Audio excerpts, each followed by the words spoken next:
Welcome to episode 24 of 6 for 60, the show where I tell you 6 things that I love about Star Trek in honor of their 60th anniversary.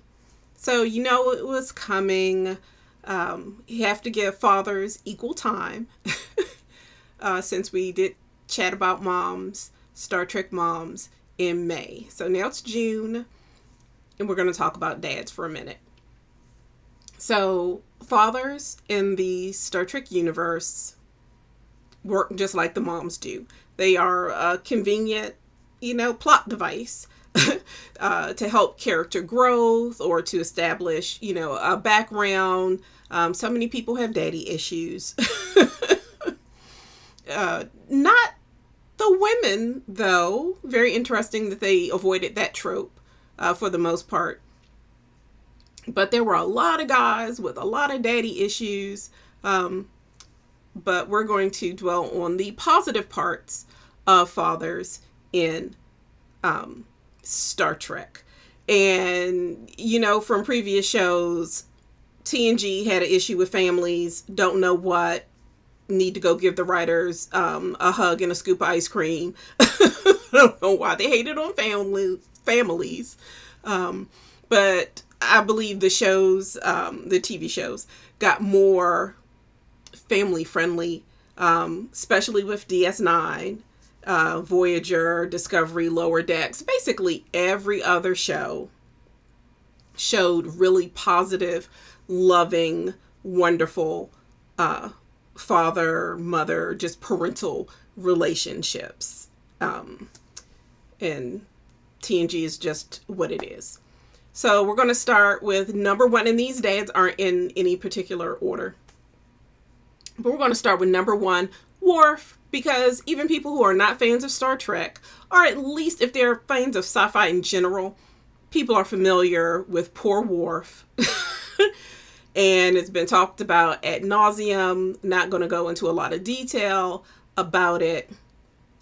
They just wrote him as the most horrible father in the world. There was a little reconciliation with he and Alexander in DS9, and then he takes on a very nurturing fatherly role when we get to Picard. You can see how he has grown and matured, but it's still, it's very hard to get away from just being written as an absolutely foul parental figure. So we're going to let that go because everybody knows it. So second on the list is Kirk. Now, some would argue Kirk was barely a dad, but I think it's important because like Worf, he was denied the opportunity to participate in the early part of his child's life, really the majority of his child's life, because he had the untimely death, shortly after he met him. But when Kirk did find out he had a son, he fully embraced him and loved him, and the loss of that son was the impetus for following movies. So I'll have to dig the name out because my brain is short-circuiting today. But Kirk did what he could do when he found out he did have a son, and he was a great dad. I mean, we never see that real relationship on screen, but in my mind, he was the most amazing father once he found out David existed, to the fact that it drove him crazy when he lost him to the Klingons. Okay, number 3, Sarek. Again, wonderful. I mean, he was a great character on his own, but he was a beautiful plot device for Spock's growth and Spock's issues. Even though Sarek was fully Vulcan, he did embrace humanity by marrying a human woman. And then in TNG, he had another human wife. I mean, so just, he took that leap. Being a diplomat, he didn't have to marry a human, but he chose to. So I think Spock always strove to find the balance that his father found in being able to live in the two worlds while still fully respecting his Vulcan nature. And so I always appreciated that relationship through all of the shows and all of the iterations of Spock, even though, and I thought it was really dirty, again, TNG, just shame on you, that Spock and Sarek never had that come to Jesus moment, and they had that tension throughout their relationship. And it wasn't until Picard mind melded with Spock in, see, I got the name here, in TNG season 5, episode 8, Unification. I think the second, it was a two-parter in the second one. So I felt that was really kind of horrible that, you know, Spock had to get this secondhand love from his dad through the mind meld. But it is what it is. And we shouldn't expect anything better from the writers of TNG when it comes to families and relationships. So, number 4 is Rom. Again, undervalued character in my mind. He and Nog had a very interesting relationship because for the most part, you know, Quark ran everything, including having, I feel like, an undue amount of influence on the relationship between Nog and Rom. But Rom was a wonderful, wonderful father, you know, from acquiring root beer for Nog. But you know, he was always just laid back and kind of ignored until Quark messed with Nog's entrance exam. And then you saw just everything, the claws, the guns, everything come out. Because Rom is like, I will burn you and your bar down to the ground if you ever interfere with my child in his success again. You know, so I just thought that was a wonderful moment there when Rom really stood up for Nog. But it's also a little bit sad, you know, if you go a couple of episodes before that, when Nog approached Sisko to say, I want to join the Federation because I don't want to end up like my dad. So he loved his dad, but he felt like his dad did not live up to his full potential and had essentially wasted his life following his brother around in his various schemes and machinations. And so that's kind of crushing that he loved his dad. I don't think it was a lack of respect for his father necessarily, but that was just really sad. But then Rom ends up being the Grand Nagus. So there was that. So, but again, a lot going on there in that relationship, but Rom was a wonderful dad. And since we're talking about DS9, again, for me, DS9 was just huge improvement and change from TNG because they fully embraced family. And so here we go with number 5, Sisko. If we had to rate dads and say who is the best dad, Sisko's the best dad. Absolutely.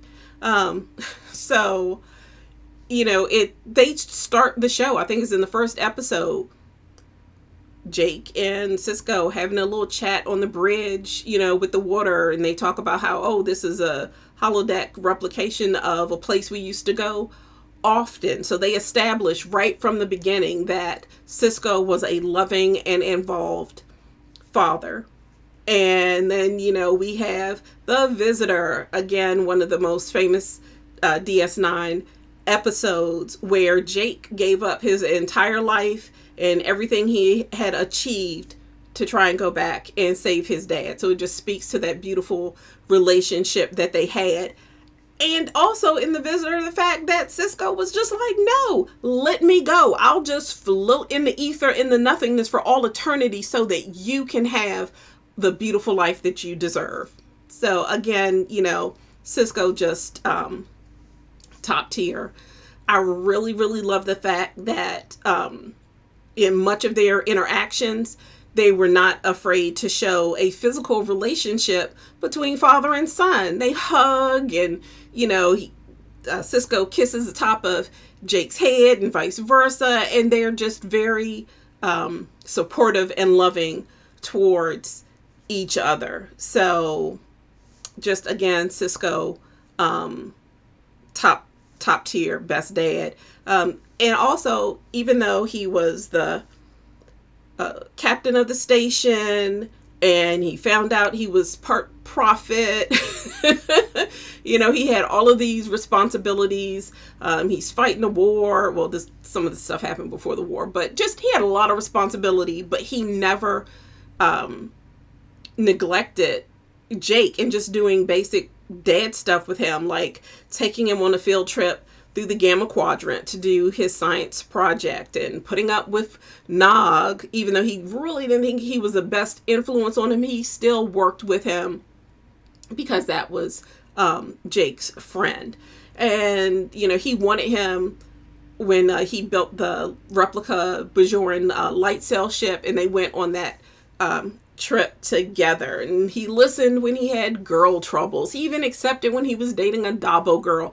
I mean, just everything about Cisco was just absolutely top tier as a dad. And sadly, and I think we've discussed it before, and people talk about it all the time, not really happy with the writers. When they got to the end of DS9, they had done such a beautiful, amazing job up to that point, and then left Cassidy pregnant and didn't say goodbye to Jake. And we know Cisco never would have done that. That's completely out of character for him. All of the seasons, all of the episodes you had before, and then to think that he would just roll out like that. And he absolutely would not.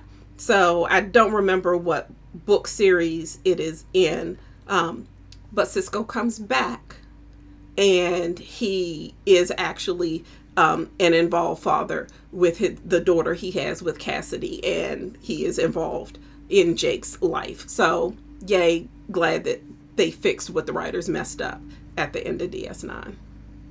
So yay, Cisco, best dad in Star Trek, in my personal opinion. So number 6, I just lumped them all together in here, all the Star Trek dads. Riker, even though he was, you didn't get to see him as a dad until Picard, but when he was trapped on a planet with the little alien who had the over hyped up holodeck there, he was very fatherly towards him, even though Riker did not have a good relationship with his own dad. And then poor Tom Paris, again, didn't have a good relationship with his dad.